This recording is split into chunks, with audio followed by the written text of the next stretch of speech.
Hi everybody, Dan Illman, Matt Bernier with the DRF Bet Sunday Race of the Day. It's for June the 3rd and it's at the Great Race Place Santa Anita. 2 stakes races on the card, but our race of the day is the 4th, the Possibly Perfect, and you can play it with your very own DRF Bets account. Join the Belmont Stakes action with free cash. Learn more at drf.com/bet.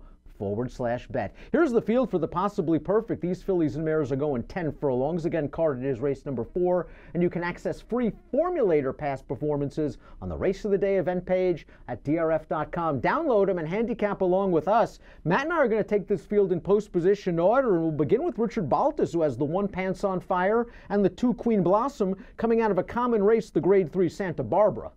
Yeah, the Santa Barbara, I think it was a useful race. I think you make a couple cases for a few different horses in there. Unfortunately, Pants on Fire, I don't really believe is one of them. I thought she was just beat on the square. Maybe things weren't ideal for her, but I didn't think there was any real excuse at 5-2. I think she's a nice horse. If you think that a high 80 is good enough to get the job done, then she certainly fits. But I have to be honest, with the 2 Baltas horses, I'd much prefer the one drawn just to the outside. Well, she got the perfect trip, Pants on Fire. 2 starts back in that, non-winners of 2 other than. Maybe she was a little bit dressed up in the Santa Barbara. Maybe she found the 1.5 miles of the Santa Barbara a little bit too far. She draws a nice post position. I wouldn't be surprised if she's able to trip out under Kent DeZormo. And we do have a Baltas formulator factor over the past couple of years. Older turf riders over a small layoff in non-graded stakes at Santa Anita. He's 3 for 8 with a $5.27 ROI. Now, you mentioned that Queen Blossom was a bigger price in the Santa Barbara. She was 9-1. She was fitted with blinkers for the first time, and I wonder if that made all the difference, because not only did she beat Pants on Fire, she beat 2 other common foes that she'll be facing on Sunday.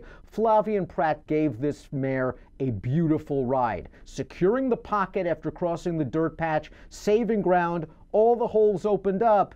Queen Blossom might be that kind of mare that needs a trip. Yeah, it's entirely possible. I agree with you about the blinkers. You can't help that she reached there once they're done.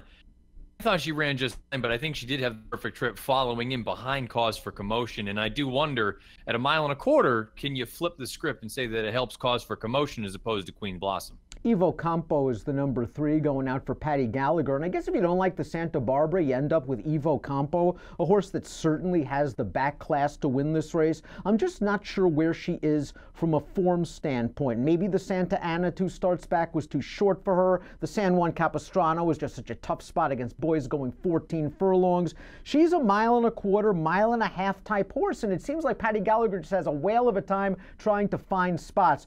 He won this race with September Stars last year. Yeah, I think Evo Campo fits in here, and you brought up the biggest point, too. If you don't like that Santa Barbara, you got to kind of search around a little bit, and she's the obvious alternative in this spot. The 90 buyer most recently, take that with a grain of salt, 1 3/4 miles. That's a tough one to make. But I kind of feel like if she runs the Astra that she ran in January, she's right there at the wire with these horses. I know she got beat by Plain Air, but Plain Air walked on the front end that day. I think Evo Campo is the kind of horse that if you don't like the sort of common foes, she's the one. Let's go back to Queen Blossom real quick. Forgot to throw up that formulator fact for Baltas. Past 2 years older, last out winning turf routers, going 3rd off the bench, 27% to $3 ROI. When he gets them good, they stay good. The speed of the race might come from the number 4. That's Plain Air for Bob Baffert, who went gate to wire in her North American debut, the Astra Stakes. And then last time out at 4-5 in the Santa Barbara, they put a little bit more heat on her. Let's throw up the Timeform US pace projector to see if Plain Air can get loose, and there's saying that Plain Air will be last, and I don't buy it.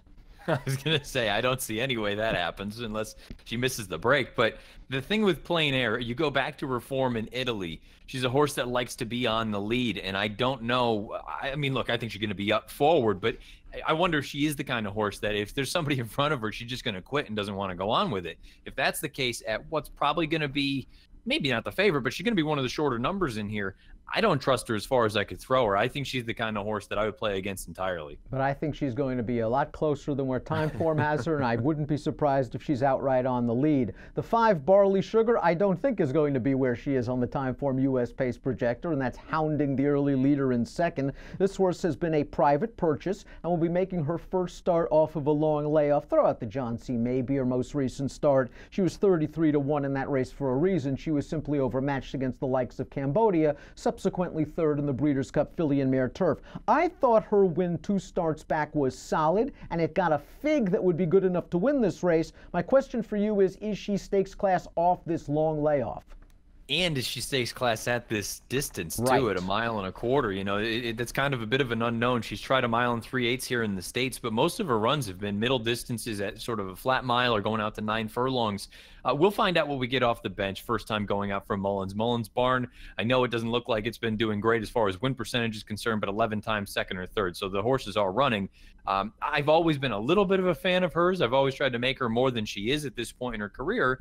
I think she could probably get close to a 90 buyer, and I suppose that gives her a puncher's chance. I've always tried to make Dream Archer a little bit more than she is, and I kind of realized that she's probably just a synthetic horse at this point. 4 for 5 on the synth, 2 for 19 on the turf. She ran on turf last time out in that Golden Poppy Stakes, and boy, there was some hitting going on in the early portion of that race. It set up nicely for Dream Archer, who was coming from last and still a little bit too late. How do you like her stretching all the way out to 1.25 miles? I mean, I don't particularly like it. You look and see at those other instances where they have gone really long with her, whether it is the CTT and TOC, or you go all the way back to the Astra in February of 2017, or you go back to the red carpet at Del Mar in November of 16. I mean, those were less than stellar efforts, and those were arguably against, I know, better horses, but still at the same time, I think there's no coincidence that the longer she goes, the worse she is. She's one of those rare instances where I agree with you. I'd love to see if they would just ship her to Woodbine and see if the synthetic is good for her. I think it's very interesting that Corey Nakatani takes them out on the 7 Nighttime Ink when he could easily probably have ridden one of the 2 Baltus-trained horses. Nighttime Ink's 2 turf races in North America have not been great. She was kind of a middling horse in Argentina. Mari Jones showing a lot of faith throwing her in here. She's going to be a big price.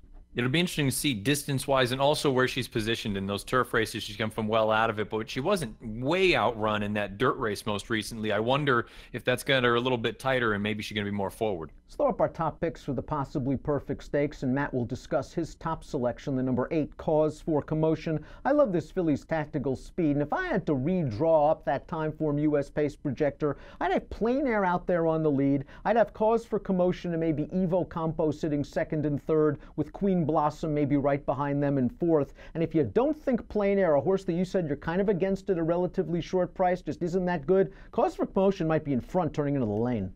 I have to be honest, if you go back to the Santa Barbara and you watch the way that they rounded the far turn, to me, that's kind of what I'm hoping happens here in this race on Sunday, where Cause for Commotion, she was a little bit wide. She made the first move, took over, and she just got run down by Queen Blossom. I think that combination and a cutback in distance to 10 furlongs from 12, I think that adds to Cause for Commotion's case anyway. I think it gives her a little bit of possibly a leg up on a horse like Queen Blossom. Maybe Queen Blossom, I think they're very comparable as far as ability is concerned.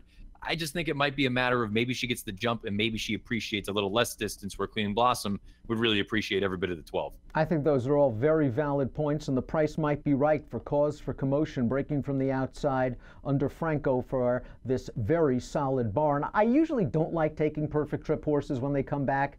Queen Blossom's going to be my top selection, though, in this race. I like the improved tactical speed she showed last time out with the addition of blinkers. Maybe blinkers just made all the difference for the Baltus barn. Again, Baltus gets him sharp. He keeps him sharp. I don't think she'll be too far away when they turn into the stretch, but she's the kind of mare that I wouldn't take anything less than 3 to 1 on, and that might be the biggest question. I'll go with Queen Blossom over Evo Campo in the possibly perfect stakes Sundays DRF bets race of the day. And if you're playing the Santa Anita Sunday card from home, if you're planning on playing all Belmont Stakes week, you got to do it with DRF bets.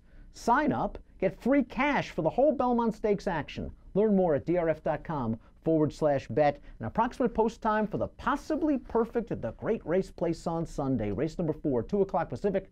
Good luck.